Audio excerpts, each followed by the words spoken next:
MSW Media. News with swearing.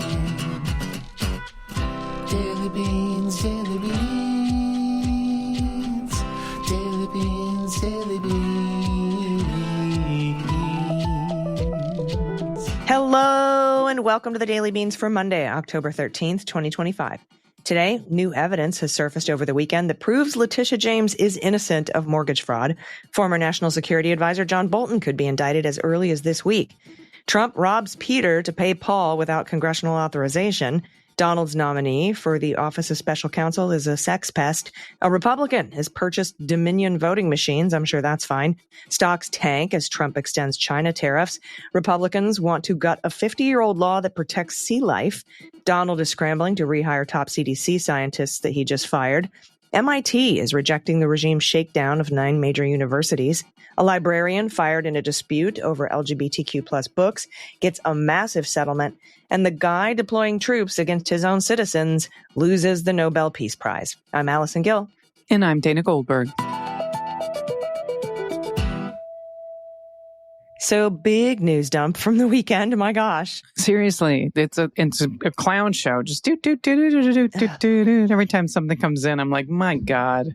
Every minute of every now, you and I, we aggregate the news for a living. I can't imagine not working in the news and having to deal with this shit on a minute-to-minute basis. I literally thought you just say we aggravate the news for a living, and I was like, no, the news aggravates me. It's the other way around, AG. Yes. How dare you? We do have a little bit bright spot today, though. I'm going to be talking later in the show to Democratic candidate for Albuquerque City Council District 1, Stephanie Theas. Oh, I'm so glad that you talked to Stephanie Theas. We met in Albuquerque, and they would be the city council. I'm telling you, down ballot races, these are so important. So I love that we're highlighting her, and I hope that she does really well in her election. Yeah, me too. And she's got a lot of great ideas. And, let's be honest, the local elections, city council, water board, all that stuff, that's where the rubber meets the road. Yep. That's where we have to find real change that impacts people's lives in those districts. And I think she's got some great ideas and a great platform. So I'm looking forward to that conversation. Wonderful. Yeah, as you can tell, we had a ton of headlines. So we're going to have to maybe split this up into 2 things. So let's do some quick hits. And to make a long story short, too late. All right, first up from NBC, the acting U.S. attorney in Maryland is moving forward quickly to seek criminal charges against Trump's former national security advisor, half man, half mustache, John Bolton. That's according to 2 people familiar with the case. A complaint or an indictment could come as early as this week. That's what the sources said, who spoke on the condition of anonymity because they wanted to get the story out into the news and they own the media. I've written, sorry, that wasn't part of the NBC story. I've written something up over at MuellerSheWrote.com that includes some really, really important information you're going to want to know about John Bolton. I know you I could live my whole life and not know anything about John Bolton and be fine. But there's some weird stuff that went down in 2020. And I've written that up at MuellerSheWrote.com. No paywalls over there, so check it out. But to indict him, this is just gamesmanship. It's political gamesmanship, and he's just going after his enemies.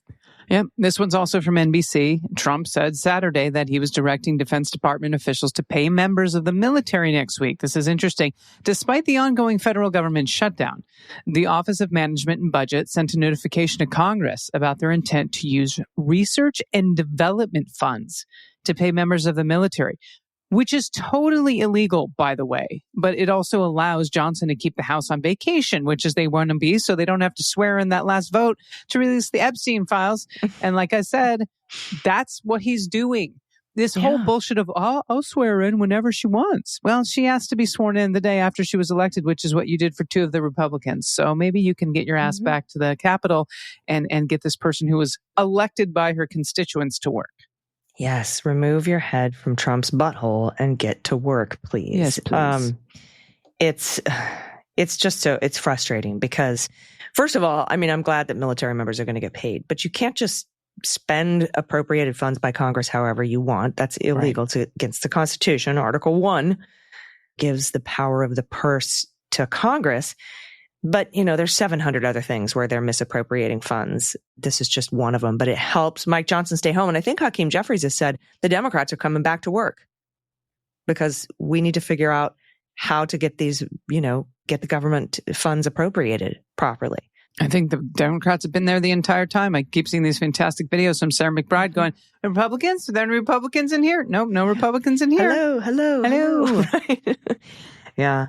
And also, I'm sure this is fine. I'm sure there's nothing wrong with this at all. This is from ABC. Dominion Voting Systems, that's the voting machine company at the center of the 2020 false election fraud conspiracy theories that Trump was pushing, the center of the $787.5 million settlement that Fox News paid for lying about Dominion voting. Mm-hmm. That company's been sold to a new election company run by a former Republican election official. Allison, I just don't understand. I mean, I understand people want to make money, but when you went through all of that and you got so much money from these lawsuits, why would you sell your company to a party that, one, dragged your name through the mud, first of all, and two, really has just not been up and up in the elections? I just don't get this. You don't have to sell. Yeah. They're just afraid, probably, another knee bend. But in a statement, Liberty Vote, which is this company owned by this Republican, said it was founded and run by Scott Leyendecker, whose LinkedIn profile says he served as the election director of St. Louis in 2012. News articles from the time indicate he's a Republican. In a statement, Liberty Vote called its purchase of Dominion a bold and historic move to transform and improve and steal elections in America. That's not what they said, but that's close enough. And they ended with Dominion is gone. So, oh boy, I'm sure this is fine. Dog in the fire. It's fine. Totally normal. Mm-hmm. All right, AG, thank you. And this next story is from the Times. The stock market slumped to its worst one-day showing since tariffs roiled markets in April as the specter of the trade war returned between Beijing and Washington, thanks to Trump. Mm-hmm. He, on Friday, threatened to impose more tariffs on Chinese imports after its government put curbs on the export of rare earth minerals, vital to a host of industries, including the production of valuable chips used in artificial intelligence. Great. Okay, cool. Now, China says they're not backing down. So I don't think they will. I don't think so either, but Trump always chickens out, right? Taco. Yeah. So we'll see what happens. Next up from ABC, Republican lawmakers are targeting one of the U.S.'s longest standing pieces of environmental legislation, credited with helping save rare whales from extinction, because of course they are. Yeah. Conservative leaders feel they have the political will to remove key pieces of the Marine Mammal Protection Act from 1972 to protect whales, seals, polar bears, and other sea animals. The law also places restrictions on commercial fishermen, shippers, and other marine industries, thereby revealing the impetus here for doing this, right? Because of the billionaires. Yeah. The law protects all marine mammals and prohibits capturing or killing them in U.S. waters or by U.S. citizens on the high seas. It allowed for preventive measures to stop commercial fishing ships and other businesses from accidentally harming animals such as whales and seals. The animals can be harmed by entanglement in fishing gear, collisions with ships, and other hazards at sea. So fuck them marine animals, I guess. They're going to try to gut this 50-year-old law by passing a new bill. Angers me. Angers me. Of all the animals, the ones that live in the ocean are some of my faves. Me too. All right. This one's from Politico. Trump lost out on the Nobel Peace Prize Friday. Boy, did he. And man, he was campaigning for it, and all of his followers thought he was going to get it. And Republicans from all corners of the party, of course, say he was robbed. Trump fueled by bone-deep contempt for Barack Obama because he won the plaudit in his first year as president, has been shameless, and I mean shameless, in his bid to become the fifth person in his role to get the prestigious nod for those who chase peace, disarmament, and international cooperation. Now, on the surface, those remarks don't exactly align with Trump's record of isolationism, antagonism, and domestic militarism. No. Former U.S. Presidents Theodore Roosevelt, Woodrow Wilson, Jimmy Carter, and Barack Obama, they have all previously won that prestigious award. And one of my favorite things, and I know we don't have the clip, but when they asked the person who gives the award why it wasn't Trump, he said, "We, in part, make sure that we honor this to someone who is courageous and has integrity." Yep, they sure did. And they mentioned authoritarianism, the rise of authoritarianism. Indeed. You can't be a Nazi and get the Nobel Peace Prize. I'm sorry. Just doesn't Yeah, work you that don't way. get to, to put in your own military against U.S. citizens, disappearing people in the streets, ripping people away, ziplining babies in the middle of the night, putting them out in the street without clothes on with their families while you figure out if they're U.S. citizens or if they've broken a law. That doesn't exactly add to peacetime and a Nobel Peace Prize. So, yeah. No, sorry, you lose. And now I want you to listen to this clip. This is Graham Plattner. He's running against Susan Collins in Maine. He's running for Senate. And this is what he intends to do about ICE if he's elected to the Senate. Let's listen. Could you please share your feelings on ICE? So right now, armed, masked, secret police are going around the country kidnapping American citizens, kidnapping people that are here legally, abusing people because of the color of their skin. It's disgusting. One of the reasons I want to go to the Senate is that when we have power again, I want to haul all of these people and the ones that made them do it in front of a Senate subcommittee, make them take their masks off.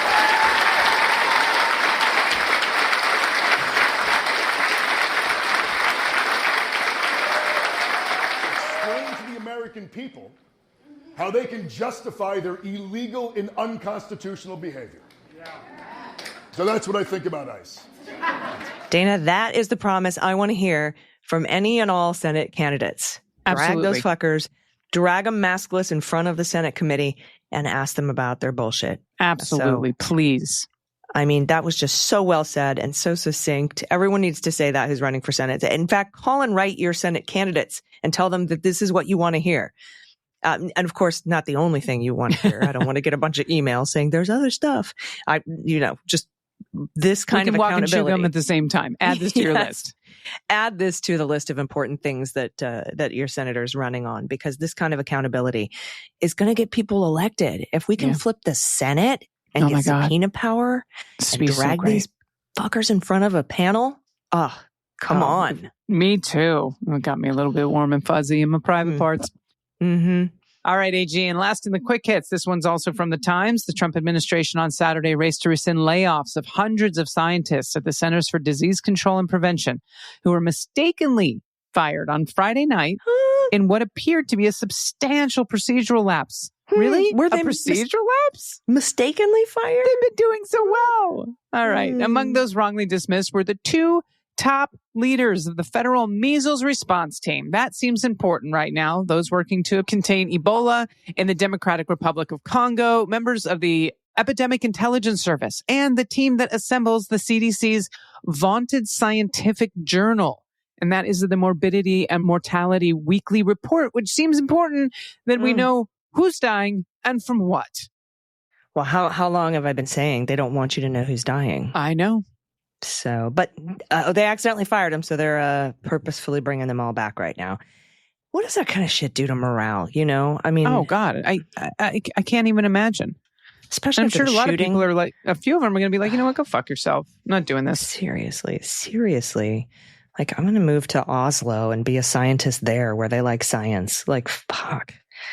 That it just makes us all less safe. Yeah. And like you said, if you're dismantling the Morbidity and Mortality Weekly Report team, we don't know how unsafe we are. It's awful. All right, everybody, we've still got hot notes to get to. That's how much news we had this weekend. It was so much news. So we're going to do that, but we're going to take a quick break first. Stick around. We'll be right back. After these messages, we'll be right back.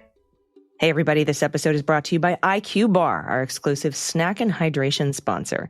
IQBAR is the better-for-you plant protein-based snack made with brain-boosting nutrients to refuel, nourish, and satisfy hunger without the sugar crash.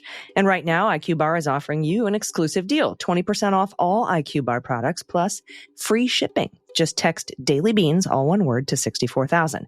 So IQBAR makes fueling your day simple, smart, and delicious. I have tons of these. I love them. I've got all three of their products. They've got hydration. They've got some amazing coffees, like instant sort of morning drinks. And they also have the snack bars, which I keep in like my nightstand and my gym bag. The ultimate sampler pack is the perfect way to try all of it. 9 IQ bars, 8 IQ mix sticks, and 4 IQ Joe sticks. Each product is made with clean, functional ingredients designed to support your body and your brain Everything is free from gluten, dairy, soy, GMOs, and artificial sweeteners, so you can feel confident about what you're eating and drinking. IQBAR's plant-based protein bars have more fiber and fewer carbs and sugars than typical snacks too, which keeps your energy steady instead of spiking and crashing. IQ Mix, zero sugar electrolyte drink that hydrates and improves mood and clarity. IQ Joe delivers smooth, jitter-free energy with 200 milligrams of natural caffeine per cup. The flavors are amazing. They're delicious. I absolutely love it. Mint chocolate chip and lemon blueberry and toasted hazelnut. Those are some of my favorite. I've made IQ Bar part of my daily routine. And IQ Joe is part of my morning routine. So it's really just amazing stuff. And more people than ever are fueling their busy lifestyles with IQBAR, brain and body boosting bars, hydration mixes, and mushroom coffees. The ultimate sampler pack. I'm telling you, it includes all three. It truly lives up to the hype. Clean energy, great taste, no crash. So right now, IQBAR is offering our special podcast listeners 20% off all IQBAR products, including the sampler pack, plus free shipping. So to get your 20% off, text Daily Beans to 64,000. That's text Daily Beans, all one word, to 64,000. Daily Beans to 64,000. Message and data rates may apply. See terms for details. Everybody, welcome back. It's time for the Hot Notes. Hot Notes. All right, Dana, check this out. From the Times. 5 years ago, the door of a modest yellow house on a quiet stretch of avenue in Norfolk, Virginia, swung open to admit a young family looking for a peaceful life after years of turbulence in several cities. That family, Nakia Thompson and her children, and they've lived at that address ever since, according to two people familiar with the home. And until this week, the plan for a more placid existence had largely gone as expected. Several times a year, the people said, the great aunt who purchased the home for the family in 2020, with Miss Thompson in mind, would come for an extended stay. This week, with the filing of court papers some 200 miles north, the plan came to an abrupt end. That great aunt, Letitia James, New York Attorney General, and she was indicted by Trump's Justice Department. The yellow house, with its gabled roof and tidy lawn, was revealed to be at the heart of the case that Mr. Trump's chosen prosecutor brought against Miss James, one of the president's most prominent adversaries. Now, in the indictment, the prosecutor, Lindsay Halligan, accuses Tish James of having misrepresented the purpose of the house when she purchased it in August 2020 for $137,000. The indictment says that while Miss James indicated to her mortgage broker she expected to use the house as a second home, she had instead used it as a rental investment property, renting the property to a family of three. Okay? And the difference between an investment property and a second home is about, according to the government, 0.815 points of interest. $47 a month, Dana. And in June, Miss Thompson testified to a grand jury in Norfolk that she has lived in the house for years and she's not paid rent. That's according to a person familiar with her testimony. She was not asked to testify again, and the grand jury that voted to indict Miss James was not seated in Norfolk, but in Alexandria. So that grand jury did not return an indictment. The specter of Mr. Trump's revenge campaign has so far overshadowed the facts of the case, given how he has pushed for Miss James's punishment. For years, he's railed against her on social media, calling her a crook and corrupt, looks as guilty as hell. Last month, he appointed Lindsay Halligan, one of his personal lawyers, to replace Eric Siebert, the previous U.S. attorney in Eastern Virginia. Siebert had cast doubt on this case and had career prosecutors. So had they in the office. So it wasn't just him. It was the line prosecutors, too. But that sequence of events has prompted outrage from Democrats and even some Republicans, as has the paltry amount Miss James is accused of having stood to gain, $18,933 over a 30-year mortgage. But Mr. Trump's allies celebrated the indictment, calling it airtight and suggesting that it represents fair play against a state attorney general who had sued Trump in 2022, accusing him of staggering fraud, which a jury agreed with. A lawyer for Miss James, Abby Lowell, has flatly denied the charges on her behalf and said this is a tremendous breach of the public's trust. Ms. Thompson and Ms. James's years-long use of the house and Ms. Thompson's testimony to the grand jury, neither of which has been previously reported, illuminate the straightforward factual dispute that will animate the case. Real estate and legal experts said it would be difficult to assess the strength of Lindsay's case, that's Halligan, until more facts were presented in court. And Dana, the difference between a second home and an investment property is that in an investment property, you never stay there and you collect rent.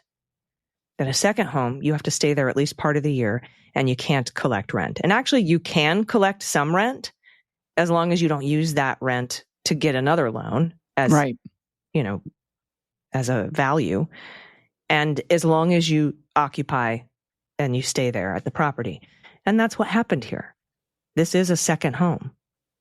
So this is cruel and awful, and there's all the evidence you need to prove that Tish James is innocent. Yes, and I hope it goes away quickly. This next story is from Politico. In late July, Paul and Gracia, the White House liaison for the Department of Homeland Security, arrived at the Ritz-Carlton in Orlando with a lower-ranking female colleague and others from their department. When the group reached the front desk, the woman learned she didn't have a hotel room. And Gracia then informed her that she would be staying with him, according to 5 administration officials familiar with this episode. Eventually, the woman discovered that Gracia had arranged ahead of time to have her hotel room canceled, so she would have to stay with him. 3 of those officials said this. This is just gross. That's so horrible. The woman, by the way, is a fellow Trump appointee, initially protested the room arrangement, but not wanting to cause more of a scene around her other colleagues, she relented. This is according to the officials. So the 2, who knew each other previously as just friends, went to the room and slept in separate beds. Gracia's attorney said that no last-minute changes were made to the hotel reservation, so he's denying that he canceled her room. What's not disputed is that the 2 ended up sharing a room on a business trip, and that has resulted in an official investigation. The fallout from the incident has been the talk of upper echelons at DHS ever since that happened. It adds to a swirl of controversy around Gracia, and he is a 30-year-old conservative lawyer and activist who is President Donald Trump's nominee to lead the Office of Special Counsel. And as we know, that deals with federal employee whistleblower complaints and discrimination claims. I know. So if she wanted to complain. Yeah. Okay. It'd be him. Gracia would be 2 decades younger, by the way, and less experienced than recent leaders of that agency. Gracia's nomination is already on the rocks after Republican senators raised concerns about his background and amount of experience, as well as possible anti-Semitism, which in this administration has disputed that claim. Yeah, he's a Nazi. He's a Nazi. And Gracia's female colleague filed a human resources complaint against him before retracting it days later, fearing retaliation. That's according to 3 of the officials. However, 5 administration officials told Politico she complained to them that Gracia was making her feel uncomfortable and that it was hurting her ability to do her job. And I'm really glad she spoke up. I don't understand why conservative women don't see this shit and go, maybe I'm part of the wrong party. Because they don't want to upset the boys club. Yeah. And listen, I know that there's some bad people on the Dem side too. It just seems like there's a whole lot of them on the Republican side, especially when there's this ring that all surrounds as sex trafficking, the biggest one in our history. And then you hear stuff like this, and I'm like, it seems like everyone's predatory that hangs out with this administration. Yeah, pretty much. All right. Well, maybe, I don't know. That he's supposed to lead the special counsel to look into these kinds of complaints. It's horrifying. Unbelievable. But totally believable. All right, some good news here from the Times. MIT became the first university to reject an agreement that would trade support for Trump administration's higher education agenda in exchange for favorable treatment for grants and stuff. The proposal, grants and stuff, I added, that's not a New York Times line. That'd be funny, New York Times, for grants and stuff. The proposal, called the Compact for Academic Excellence in Higher Education, was sent to 9 universities. We talked about this on the Beans. And it would require colleges to cap international student enrollment, freeze tuition for 5 years, adhere to definitions of gender, and prohibit anything that would belittle conservative ideas.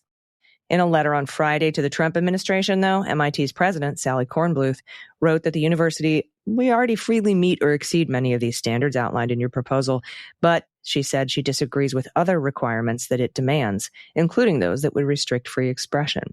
Quote, fundamentally, the premise of the document is inconsistent with our core belief that scientific funding should be based on scientific merit alone.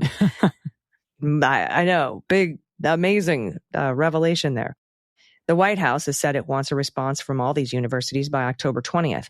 The other 8 colleges, University of Arizona, Brown, Dartmouth, University of Pennsylvania, University of Southern California, University of Texas, Vanderbilt, and the University of Virginia. The idea of the compacts has been deeply unpopular among faculty members and free speech advocates who view them as yet another political intrusion into the affairs of academia.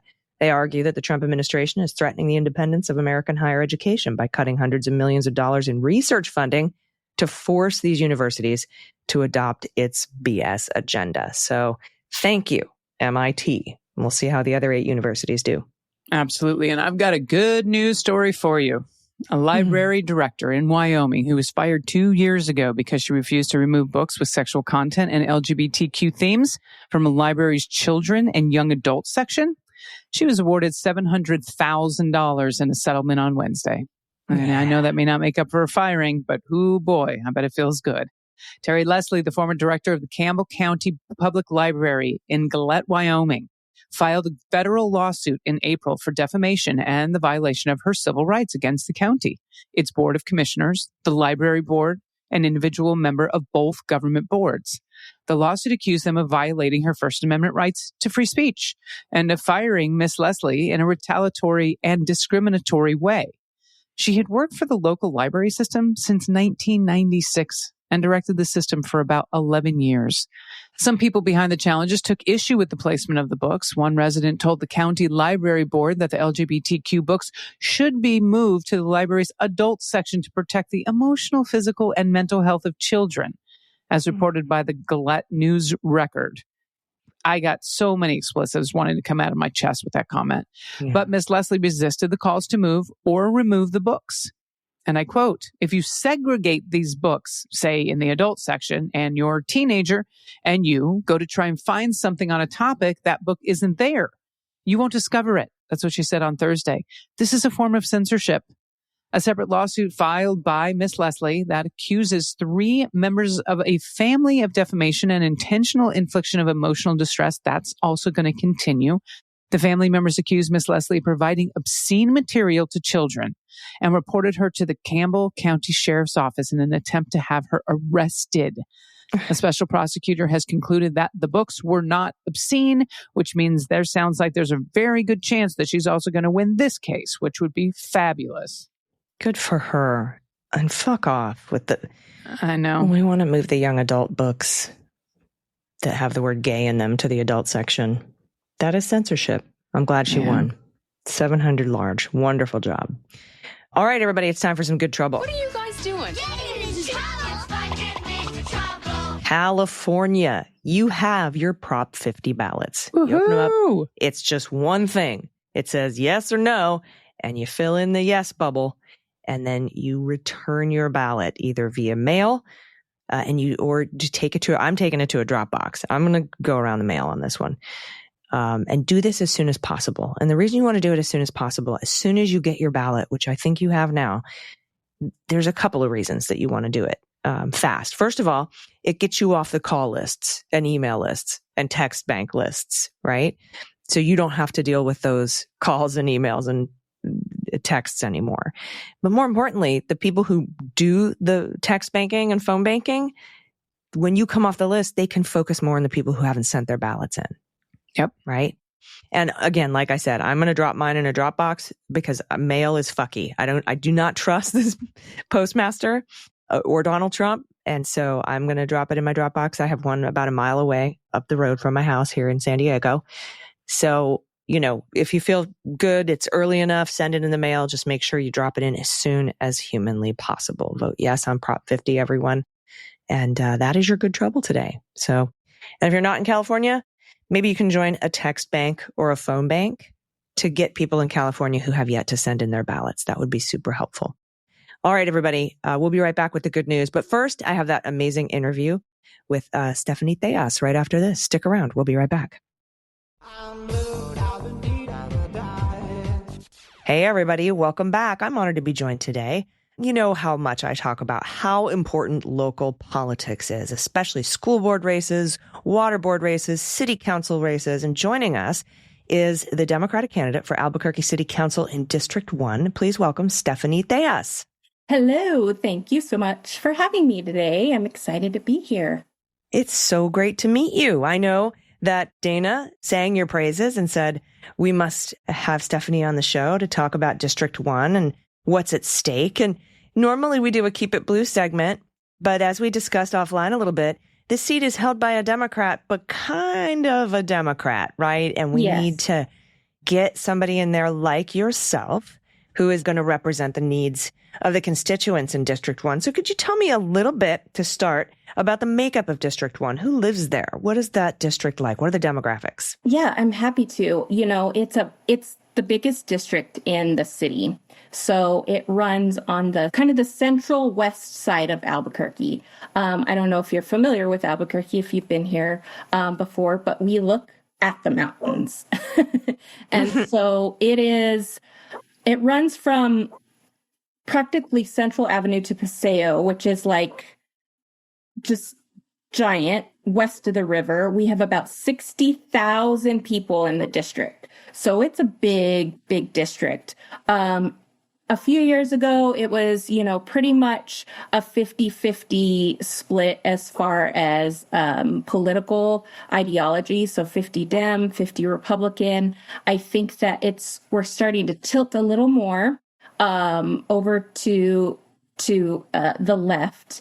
And we're probably at about 60-40 now, Democrat, Republican. But it's more of that moderate Democrat inching closer to a bit more progressive, because what we're finding is a lot of folks, it's an older neighborhood. Like my house was built in 1978, I believe.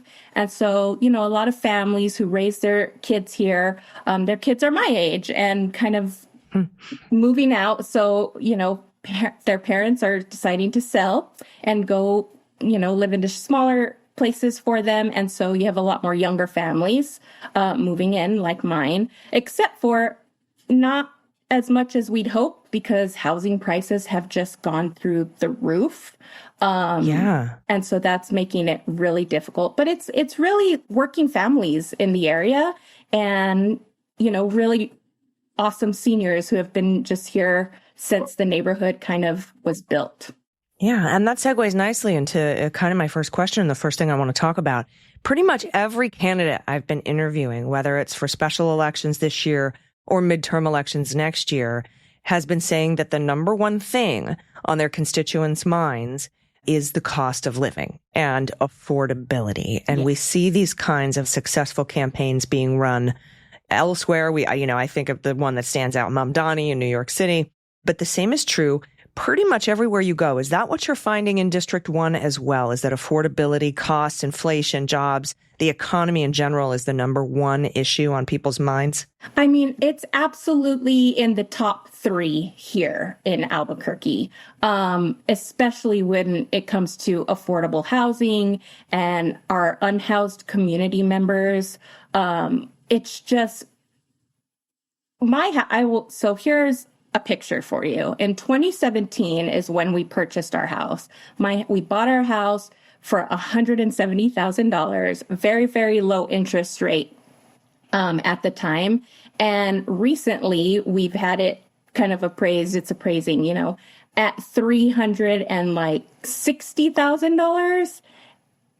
Insanity, artificial inflations, because we're seeing a lot of developers and sort of venture capitalists are buying up land and homes. They swoop in, don't they? And do cash only offers and they turn them into short-term rentals or Airbnbs or flip them and then sell them again to another conglomerate billionaire jerk who's going to, make it ugly and turn it into a short-term rental. And that's happening like all over the place. I remember Kamala Harris had a great plan to stop that from happening. But I think being a city council member, you're more poised to actually have an impact on that kind of Well, yes. I mean, and that's the thing. That's why city council and these local and statewide races are so, so critical, because people in general are not going to be as impacted on their day-to-day lives by some of the big laws that get passed at the federal level. Now, right now is kind of an outlier. Obviously, it's not what we're used to seeing, because things at the federal level are really kind of driving these high grocery rates, right? High gas, like all these inflated energy, prices. That's houses, because of what's happening at the federal level, right? But everything else from our day-to-day, what happens to us is based off of what happens at the local level. And so we do have an opportunity to really kind of come in and help people and help working families and help on our unhoused community members by, creating sort of house tax credits, housing tax credits for low income folks, mixed income developments, really leveraging kind of city owned land, right? So we can build our own affordable housing with wraparound services for people who might be experiencing things like homelessness. I think at the local level, we really have the opportunity to go housing first with those supported services that we don't necessarily get at the federal level. So, yeah, I mean, like I said, this house, not worth $380,000. Like, I promise, I live in it. I know. So, and the sad thing is, if my husband and I tried to buy this the house, interest rates are outrageous. Right now, we wouldn't be able to get it. There'd be no way. Right. No, of course not. And, the interest rates are horrific and that adds to the costs. And yeah, it makes it so difficult for people to be able to afford to live. And so yeah.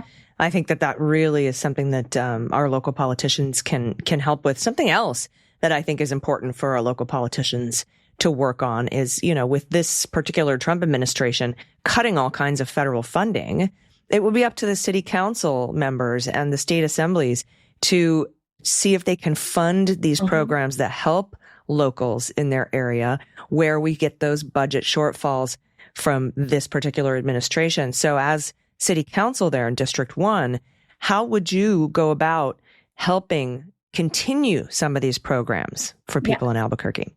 That is a great question. And this is this is a particular area where I am very different from my opponents, right? Is because I am a budget expert. I am a fraud examiner.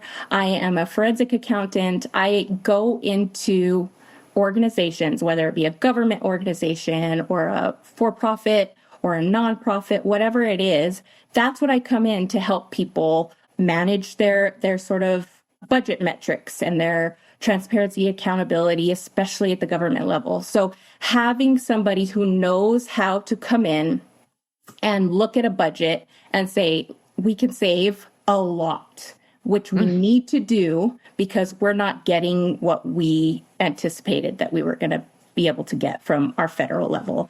And so that comes in the form of just knowing how to look at a budget and kind of identify where we need more resources and where we can kind of scale back a little bit is important. But also just knowing how and where to evaluate risk, right? And monetary risk, whether that's waste, fraud, or abuse, which happens at every organization. It doesn't matter how big or how small. I ask folks when I go into my clients, I'll be like, one of the first questions I ask is like, so do you think there's any fraud in your organization? No, absolutely not. And I'm like, you are being defrauded, big time if you don't think there's fraud. Right. And that's not necessarily right internally. I mean, there are internal threats, obviously, but external fraud threats, and which is really big in governments because you have really sophisticated actors, both, domestically and internationally that just know how to get into these programs and take advantage and have a lot of that loss. And oddly enough, it's usually the rich people that are doing it, that are defrauding the government. Well, and that's for the internal, certainly, especially I think right now at our federal level, that is absolutely true. The creation of Doge, for example. I love that people are talking about waste, fraud, and abuse, right? I love that that's something that came up. But what the administration is doing right now, it is utilizing this idea of looking for waste, fraud, and abuse to actually perpetrate waste, fraud, and abuse. And so we have to really, really be careful with that. But, you know, at the local level, it oftentimes comes down to mostly waste and abuse. And waste generally is not malicious at all. Yeah. It really is just folks not knowing how to better improve their processes and their controls so that they are using public funds more effectively and efficiently, right? And so it just comes to education. And certainly there is a lot of abuse that happens, especially in, you know, smaller areas where, you know, it's one of those things. It's like, oh, well, you know, my tío does concrete, so let's give them the the contract or whatever, right? Which isn't necessarily a bad thing. We want our community to be involved in our economic development, but we have to do it the right way. Yeah, no, I agree. One last thing I wanted to ask you about before we get out of here is another issue that I know that you want to tackle, which is crime in Albuquerque. Can you talk about that? Yes. I mean, the city, we really need to address crime in a lot of different ways. Communities are just feeling less safe, and we need to have more community-centered strategies over just blanket enforcement. And I think it's by investing in more violence prevention, investing in more youth services, you know, just partnering with local organizations who already have some of that community trust to help with intervention support, right? And it's about addressing the root cause, right? One of the things that I want to do, for example, is I want to reclassify 911 operators. Right now, we have a shortage of 911 operators, and part of the reason is because they are considered clerical workers, not first responders, which I think that's crazy because they are literally the first responder, right? Folks call 911 as first person you talk to.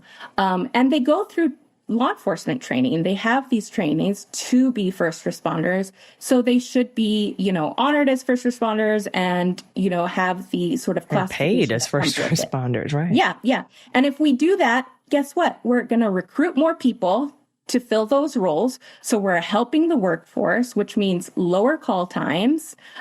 We can better assess and address the needs of calls that come in. So we know when to send, you know, police or fire or EMS resources or whatever it might be. So faster response times in the area. But here's another thing that's super important in doing that is, for the most part, 911 operators are generally filled by women. Those roles are by women. And so having it as a clerical position and not as a first responder actual position, it hurts women who are already struggling, right? To just have equal pay and, you know, equal representation, and they deserve those type of benefits that first responders get. Because we're going to be addressing crime and addressing economic development and our workforce needs all at the same time. And then once we do that, guess what? When we invest in all of these things at the root cause, crime intrinsically goes down. And then we can focus on public safety, because that's the difference. I think people use public safety and crime interchangeably, and they are not the same things. You know, public safety is about saving people, keeping our people safe. And that should be our priority. And when we do that and needs are met, crime goes down. Yeah. And that's also one of those waste issues that you're talking about, because those dollars can be steered toward public safety and prevention, as opposed to, well, what do we do after the fact? So absolutely fantastic. I think that your background in forensic accounting and fraud and auditing is so helpful, especially at the city council level. So we're really hoping that you get this seat. And I would love it if you would tell everyone listening how they can help you get this seat, and whether it's through tax banking or volunteering or helping canvass, or maybe somebody from out of state can help from afar, or maybe, kicking in a couple bucks to your campaign. Can you tell them where and how they can do that? Yes. I would love, Locally, we are hitting the doors every single day. I'm hitting the doors every single day, and that's really how we win, right? It's knocking on doors and talking to people. And that's it. It's about community building, and getting out into the neighborhoods and learning about what they care about, so that I can take that to city council. So if you want to volunteer, you can do that. And folks out of state, or even in state, everywhere, we do need help raising money. We don't get a lot of funds. Typically, people tend to donate more to bigger races, but the cost of things are the same, whether you're a big race or a small race, right? We don't have sliding scale on mail pieces. You don't have a city council discount, right? Yeah. So, and it's pricey. Just to send out one mail piece to our targeted universe, it's like $10,000. And so that is super, super helpfor. And it's very easy to do. You can go to my website, which is www.stephanie4abq, and it's spelled out FOR.com. And there is a link on there where you can contribute. There is a link on there where you can sign up for our newsletter. And there is another link where you can sign up to volunteer. And all of those things will just help us get over that finish line in a, winning spot. Awesome. Remind us when the election is. It is on November 4th, but we are in our early vote timeline right now. So folks can early vote right now at the county clerk's office. And then starting on October 18th, expanded early vote opens. So all early vote locations will be open in the city. So I highly recommend folks get out to vote early, because you never know what's going to pop up, right, on November 4th. If the calendar is right or wrong, we might get raptured on the 4th. I don't know. So we want to make sure that we vote first, for the rest of us who have to stay here. For the left behinds, right? Yeah, for the lefty. So get out and vote early so we can have that. Amazing. Amazing. So November 4th, and we're almost there. Awesome. All right, Leguminati. So if you're in a Trouble Nation group or an Indivisible group or a Dumb Party group there in ABQ, make sure to have everybody early vote, because that brings you off the lists, right? Then you don't get calls and texts and emails anymore. Make sure to early vote, and you don't have to mess with the mail. Who knows what they're going to do with the mail? So make sure that you early vote, and make sure you vote for Stephanie. So that is District 1 City Council, Albuquerque, New Mexico. I really appreciate your time today. Thanks for joining us. Thank you so much. Stephanie, I wish you the best of luck. Thank you. Everybody stick around. We'll be right back for the good news. Everybody, welcome back. It's time for the good news. Who likes good news? Everyone? Then good news, everyone.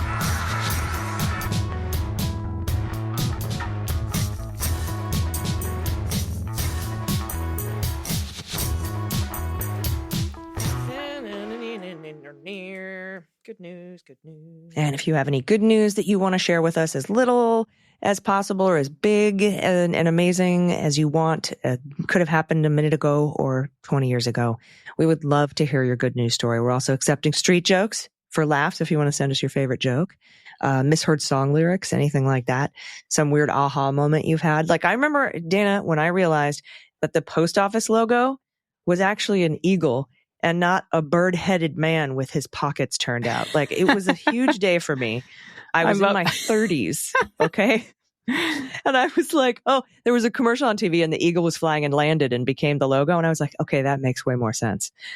But I never questioned it. Anyway, I love anything at all. Like, those weird aha moments are so fun. You can send that to us. If you have a shout out to a loved one or a small business in your area or a nonprofit you want to highlight, we would love to hear about that. Maybe some great protesting you're doing, especially in Portland and Chicago. If you're dressing as an inflatable frog, I want to hear from you, because those videos are filling me with joy. The big dancing inflatable animals in front of the ICE facilities. Send that to us. Also, if you have a shout out to a government program, anything at all. And all you got to do to get your stuff right on the air is pay your pod pet tariff, which means really attach a photo of anything. It can be a photo of your pet. It can be an adoptable pet in your area if you don't have a pet. It can be a random animal off the internet. It can be inflatable animals protesting ICE detention facilities in your town. It can be bird watching photos, which can be an actual bird, or you and your family and friends flipping the bird to Trump properties, or Tesla showrooms, or maybe a cardboard cutout of your local Republican representative, whatever it is, we would love to see it. Send it to us. A photo of what you're making or creating, like what your hobby is to pass the time between now and Project 2029, right? Send it all to us, dailybeanspod.com, and click on contact. Maybe you're going to have a sign making party for No Kings 2. That would be cool. I would love to see pictures of that. And I hope everybody's going to No Kings 2, if you're able, of course. Because, man, I think we're going to blow the numbers out of the water for the original No Kings. Oh, yeah. And I think we're going to set some records. I have a feeling there's going to be a lot more Republicans marching with us this time. I think so, too. All right. So let's get to the good news. And by the way, the place that you go to send in the good news is probably helpful if I give it to you, dailybeanspod.com. Click on contact. First up from Anonymous, furloughed, federal. Dear Queens of the Beans, and all behind the scenes. I love that. It rhymes. On Friday's show, Dana asked for examples of businesses that are supporting furloughed federal workers. Oh, this is cool. That's right. We wanted that to be sent in. I love this. High Country News is independent journalism that brings in-depth, inclusive, and wide-ranging stories from around the West. At the beginning of the year, when federal workers started to get laid off and forced out of jobs, HCN offered free digital subscriptions to federales. They are continuing this offer with furloughed federal employees. Like the MSW Network, they're another great source of independent journalism, and I encourage people to check them out. And since you guys have gotten into bird watching, you and anyone who likes birds, I'm looking at you, fellow furloughed feds, with ample time on your hands, should definitely check out the free movie on YouTube called Listers, A Glimpse into Extreme Birding. The storytelling and videography are amazing. For my pod pet tariff, I'm attaching a photo of my first furlough project, restoring our 20-something KitchenAid mixer that was leaking oil. Wow. Keep up the great work. Oh my gosh, it's a deconstructed KitchenAid mixer. I don't even know where I would start putting that thing back together. That's incredible. Are you a helicopter? Taking it apart, I think I could do.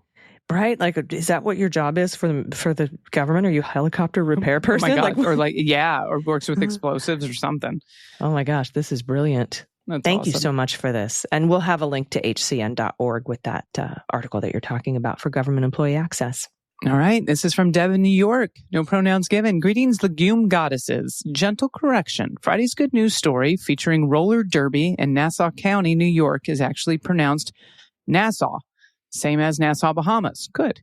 Keep up your awesome work. It is much appreciated. My tariff is a nighttime view of the towering 8-foot-tall sunflower blooming on the sidewalk on my block in East Midtown in Manhattan. Wow. And a view of Monday's full harvest moon from my stoop just down the block that same night. I love how nature can surprise you even in the big city.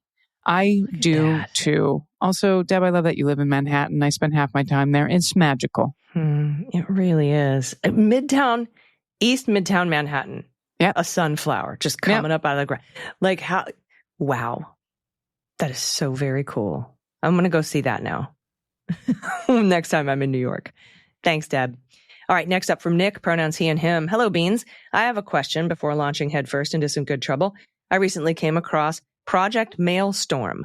Folks are encouraged to send physical letters containing anything, notes, cards, actual garbage, to the White House, DOJ, the Supreme Court, etc. The theory is that everything received must legally be opened and logged. So by flooding the system, we can muck up the works in a way that sending emails or signing online petitions do not. I am a fan of all things analog. Heck, I own a vinyl record shop. Oh, very cool, Nick. So this really caught my eye as some good trouble I could get into. And owning a shop, I could set up a Project Mailstorm station where customers could join in. My question for you, is this a good idea? Are there any departments that should be particularly worthy of receiving a flood of mail? Anything we should not clog up? And Nick, that was my first thought. If we flood the mail, our ballots might not get through. Yeah. But when we're not sending in mail ballots, I love this idea. I think farmers should deliver pounds and pounds of manure to the stairs of the White House, as close as you can get, which I guess would be Pennsylvania Avenue. But I love this idea. Although there are some things that it's illegal to send in the mail. So you might want to check that before you do that, because I don't want anybody coming after anybody. Good call. And I don't give any legal advice here on the Daily Beans. I'm not a lawyer. That's my indemnification clause for you all. For my pet tax, here's Norbu, a.k.a. Norbellini, a.k.a. Stinky Boy, a.k.a. the Pretty Prince of Pillows. No need to guess his breed. He's an Australian Labradoodle. I wouldn't have gotten that right, Nick, just so you know. Just look at the photo and try to guess which end is the front and which end is the back. Thanks for being awesome and delivering the news in the only way that seems appropriate right now, with cursing. Look at the baby. I can't tell. I can't tell. You're right. There I see the head and the feet on the pillow. Very cute. Love it. Thank you so much for that, Nick. All right. From Breezy, pronoun she and her. Good morning, ladies of the beans. I want to give a shout out to a local bookstore in my area. It's called The Printed Garden, and that's theprintedgarden.com if someone wants to check it out. It is locally owned and offers a wide variety of new, gently used, and rare books. The owner ordered a copy of The Separation of Church and Hate for me. I'm going to purchase another copy and donate it to the library. When you enter the store, you can smell the fresh coffee, and if you favor tea, Earl Grey is available. If you live in Sandy, Utah, and need a break from the crazy world, drop in and browse. I'm planning to attend the No Kings protest later this month in Salt Lake City. We need to make sure our voices are heard. I know that sometimes it feels hopeless, but if you don't do something, nothing will change. I'm adding a photo of my cat Shadow when she was just a kitten. It was taken right after she was spayed and the vet put her in a onesie. Every time I look at this, it brings a smile to my face. Thanks again for all you do. And oh my God, this is a very cute kitten in a onesie. Yes, Breezy, I'm a huge fan of putting animals with stitches in onesies instead of cones of shame. Yeah. This is fantastic. This photo. Look at that's a floofy kitty. Next time you'll have to send an update of what the kitty looks like today. All right, next up from Will, pronouns he and him. I just had to write after Friday's good news letter from Kim and how wonderful it was. I'm a 56-year-old white guy from Texas who was raised in the Reagan era and subjected to all the homophobia that came with it. While I've always been what I thought was an open-minded liberal person, it took my wonderful wife to show me I had some deep-seated prejudices, especially towards gay people. And she patiently taught me, along with my 3 children, to be not only tolerant, but accepting, to be an ally, and even self-reflective, as gender and sexuality are not as simple as the dichotomy we're all taught growing up. My youngest son, an incredible show of bravery when he was 13, approached me in our house, his 6'2", 250-pound father standing in front of him, and told me he was gay. I reacted by telling him, I love you. I was extremely proud of him, but worried about his future and what his life would now be. I remember after the Pulse nightclub shootings in Orlando, taking him to the front yard and warning him that if there were so many people I knew that I had grown up with, that would hate him and I would want to harm him for being gay. And I told him to be cautious out of my concern for his safety. When Kim wrote, I didn't lose a son, I lost my unfair plan for his life, I had to stop and listen to Allison read that about 3 times. I thought of all 3 of my children and how they're all so wonderfully different from my expectations for who they would be. From asexual to cisgender to my youngest being gay, isn't it wonderful to be free of those unfair plans for their lives? So thank you, Kim, for putting that feeling into words for me. I can shed even more of the weight of the unfair lessons that I was taught by my repressive, uncaring, selfish culture. And hopefully stop pressuring each of my children to be something that I had envisioned for them. The great Dave Matthews Band has a song with a chorus that says, I don't want to wake up lost in the dreams of our fathers. I don't want to pass on with my children lost in mine. Thanks for the beans. Each day a new lesson is learned. Attached is just a photo of my buddy Churro. Breed's pretty obvious. Hopefully he's waiting for me at the Rainbow Bridge. I miss him so much. Wow. Sweet baby. What a great letter. Will, that's some badass self-reflection, my friend. So incredible. Thank you for sending that in. Got good people listening. Just the best. Just the best. Everyone, you're amazing. I love you all so, so very much. And thanks for listening. We're going to be back in your ears tomorrow, of course. And thanks to Stephanie Diaz for coming and sharing her vision for Albuquerque's 1st district for city council.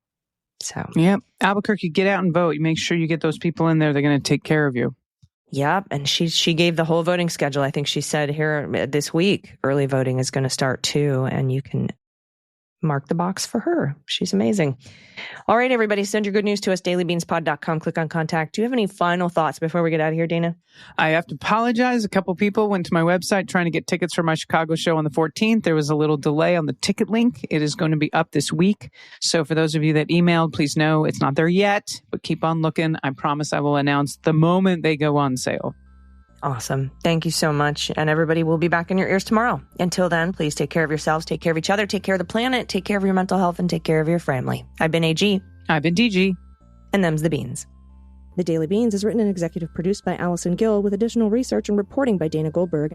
Sound design and editing is by Desiree McFarlane, with art and web design by Joelle Reeder with Moxie Design Studios. Music for The Daily Beans is written and performed by They Might Be Giants, and the show is a proud member of the MSW Media Network, a collection of creator-owned podcasts dedicated to news, politics, and justice. For more information, please visit mswmedia.com. MSW Media.